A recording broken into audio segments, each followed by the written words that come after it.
Global Minds бүгінгі шығарылымында басты тақырыптарымыз халықаралық қақтығыстар, психологиялық факторларын талдау. Бүгінгі қонақтарымыз саяси аналитик, психолог, әлеуметтанушы.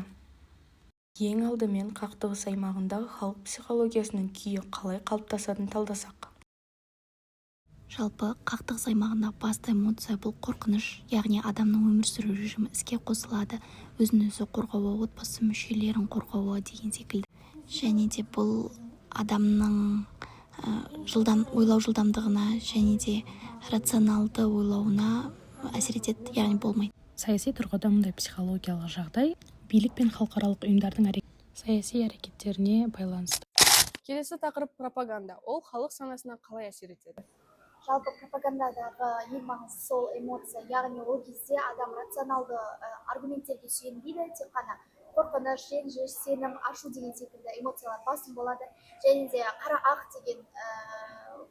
яғни жауды табу, өзінің командана, тобына идеализациялау деген секілді.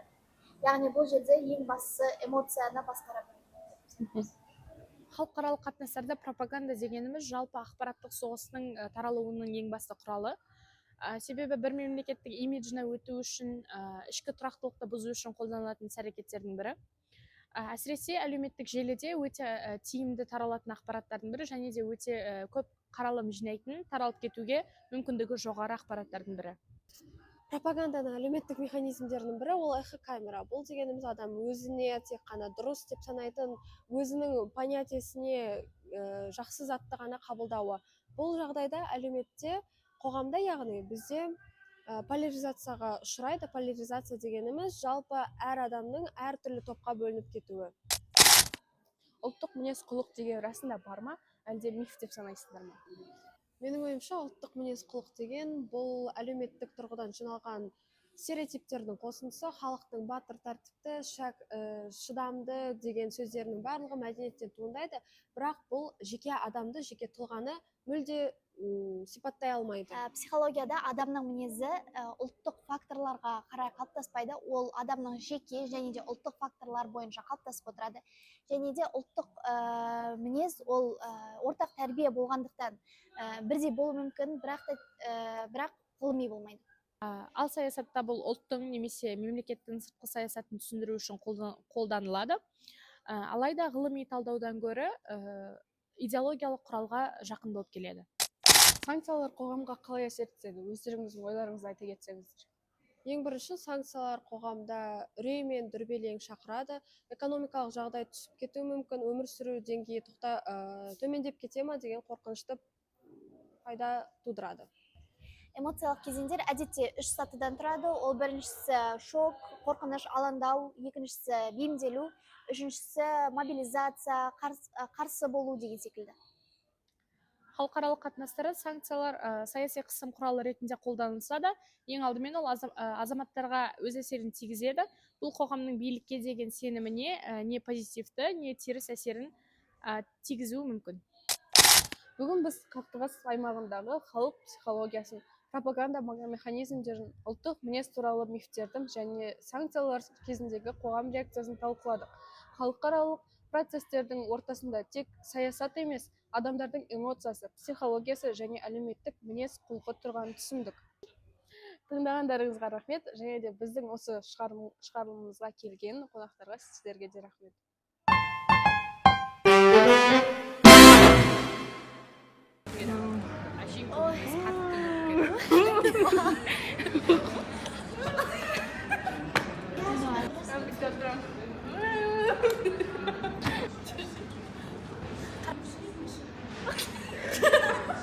Бүгін актерміз.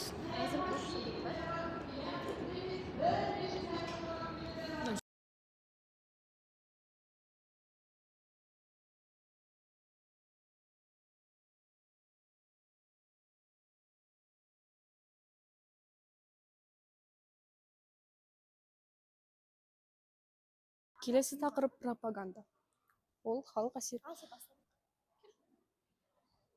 Жындысың ба? Дұрыс па? Келесі тақырып ол пропаганда. қиындап отыр ма? пропаганданың әлеуметтік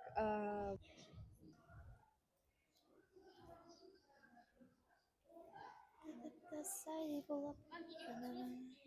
Және де, бля, сөзім ұмытып қалдым ғой мен. Нормально ма? Деп қалдым. Тағы бір рет айта салайықшы. Тағы бір рет айта нормально салайықшы. по идее. Тағы бір рет айта салайықшы. Ал саясатта бұл ұлттың басынан.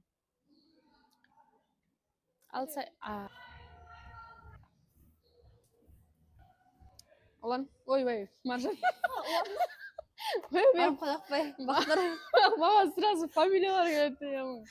Короче. Санкциялар қоғамға қалай әсер етсін айтсаң неғып бізге қарап отыр ғой. Қарап отырмын айтама. Давайте. Сен сөйлемейсің ба бірінші? Қой, мен ба не? Или мен ақ сөйлеймін ба? Сөйлейді? Мен ғой. Онсы кезім жоқ. Давай. Бәсе? Бастадың ба? Эмоциялық кезеңдер әдет. Не айтатынын білесің ба? Тыңдағандарыңызға рахмет. Abi Қостың ба? Қараңыздар. Түсірілімге келгендеріңізге рахмет десейік, түсірілімге келіскендеріңізге рахмет де, өз ойларыңызды бөліскендеріңізге рахмет. Сендерге айттым ба? Иә, рахмет етпейсіз. Жоқ, камераға айтасыз. Оған қостың ба сен? Я, молодец. Қонақтарға сіздерге де рахмет. Сау болыңыздар деп айтпайсыңдар ма? Жоқ, сіз ештеңе деп айтпайсыз. Сен бүйтіп отырасыңдар. Сөйтіп отыруды ғана білеміз, сөйтіп отыруды ғана үйренеміз. Сізге шақырған